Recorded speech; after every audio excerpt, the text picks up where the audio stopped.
स्वागत है आप सभी का लोकल टीवी पर। आप लोग देख रहे हैं कागज़ नगर से जुड़े हुए कुछ समाचार। मैं हूं कौशिक और आप सभी का इस समाचार बुलेटिन में स्वागत करता हूं।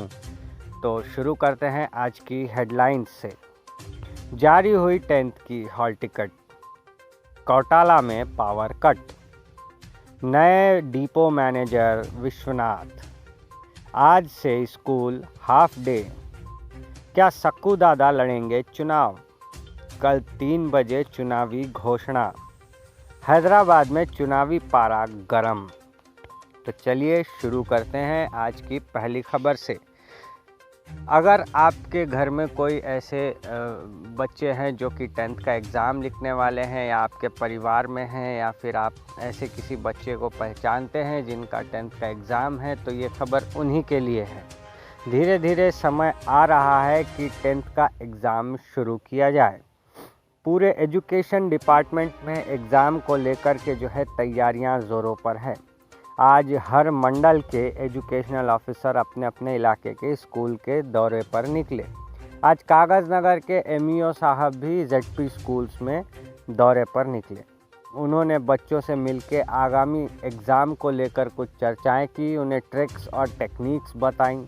इसी साथ उनको जो है बेस्ट ऑफ लक भी कहा और साथ ही साथ बच्चों को उनके 10th का हॉल टिकट भी बांट दिया गया। तो जल्द ही कल या परसों में ही जो है प्राइवेट स्कूल्स भी अपने स्कूल के बच्चों को 10th का हॉल टिकट बांट देंगे। अगली खबर बहुत छोटी सी सूचना है, लेकिन कौटाला के दर्शकों के लिए बहुत ज़रूरी है। कल यानी शनिवार 16 मार्च को बिजली की सप्लाई कटने वाली है। सुबह 10:30 बजे से शाम 4:30 बजे तक बिजली कटेगी।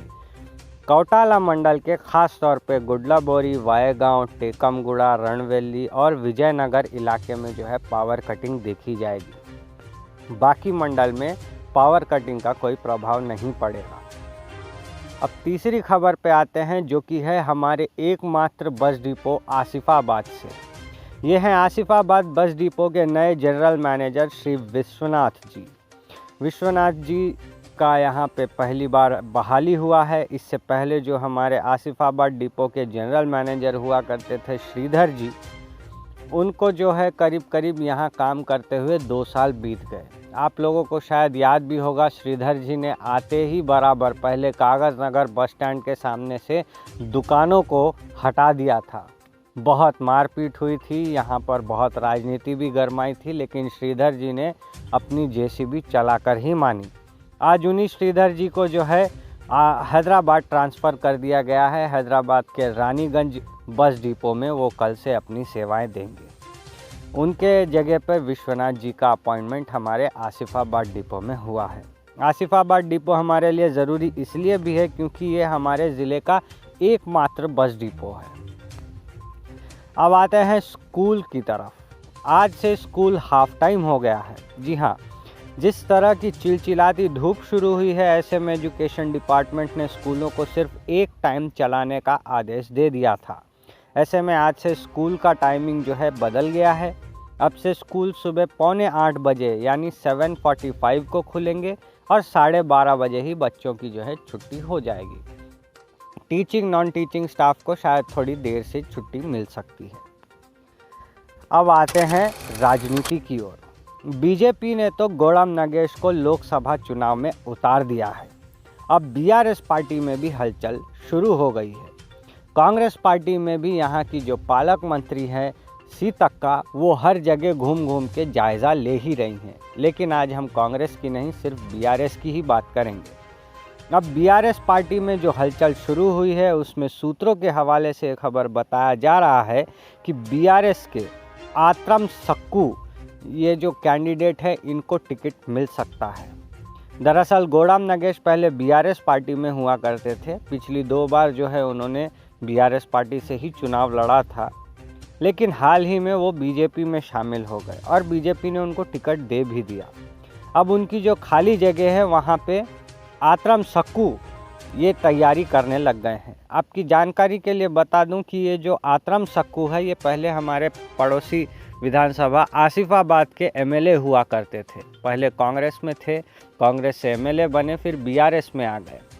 लेकिन इस बार केसीआर साहब ने इनको एमएलए इलेक्शन में टिकट नहीं दिया, तो ये खामोश बैठ गए। इनकी जगह कोवा लक्ष्मी ने आसिफाबाद से इलेक्शन लड़ा और वो जीत भी गई। लेकिन क्या होता सक्कू दादा का, इसीलिए सक्कू दादा ने जो है चुपचाप उस समय कुछ किया नहीं और अब कह रहे हैं कि वो एमपी इलेक्शंस में खड़े होने जाएंगे बीआरएस की ओर से। हाल ही में उन्होंने जो है केटीआर के साथ और जो भांजे हैं केसीआर के हरीश राव, उनके साथ भी मुलाकात की। गर्मी की छुट्टियां आ रही हैं, शादियों का सीज़न आ रहा है और सीज़न आ रहा है चुनाव का। ये चुनाव कब होंगे, कैसे होंगे, सिरपुर में कब होगा, हैदराबाद में कब होगा, चंद्रपुर में कब होगा, हर किसी को बस इलेक्शन के डेट को लेकर टेंशन है। लेकिन जल्द ही ये जो इंतज़ार है, ये उतावलापन है, ये ख़त्म होने जा रहा है। जी हाँ, कल यानी 16 मार्च के दोपहर 3 बजे चुनाव आयोग ने सभी प्रेस वालों को बुलाया है। कहा है कि एक प्रेस मीट करेंगे। उम्मीद है इस प्रेस मीट में जो है चुनाव के तारीखों का ऐलान हो जाएगा। अगर हो गया तो कल आपको हम लोकल टीवी पर चुनाव के बारे में जो डिटेल उन लोगों ने जानकारी दी होगी उसकी ब्रीफिंग हम आपको कल बता देंगे। अब आते हैं आज की आखिरी खबर में। आज हैदराबाद में चुनावी गर्मी का जोर देखने को मिला। एक तरफ प्रधानमंत्री नरेंद्र मोदी मल्काजगिरी में रोड शो कर रहे थे, वहीं दूसरी तरफ बंजारा हिल्स में केसीआर की बेटी और निज़ामाबाद की एमएलसी कविता अरेस्ट होती दिखाई दी। जी हाँ, प्रधानमंत्री आज अपने मल्काजगिरी के उम्मीदवार ईटेला राजेंद्र के लिए प्रचार कर रहे थे। उनके साथ में स्टेट के जो चीफ है बीजेपी के वो भी मौजूद रहे, किशन रेड्डी। वहीं दूसरी तरफ एनफोर्समेंट डायरेक्टरेट यानी ईडी जो है छापेमारी शुरू कर दी। ईडी ने जो है कविता के घर पर छापा मार दिया। छापे के दौरान शाम को 5:40 पर कविता को अरेस्ट कर लिया गया। रात के करीब 9 बजे ईडी ने कविता को फ्लाइट से दिल्ली तलब कर लिया है। कविता पर दिल्ली के शराब घोटाले में मनी लॉन्ड्रिंग का आरोप लगा है। मनी लॉन्ड्रिंग मतलब ब्लैक मनी को वाइट करने का आरोप लगाया गया है। हो सकता है कि कविता को जो है फिलहाल तिहाड़ जेल में रखा जाए। तो ये थी आज कागज़ नगर की कुछ मुख्य खबरें। मिलते हैं आपसे अगले एपिसोड में, तब तक बने रहिए लोकल टीवी के साथ। धन्यवाद।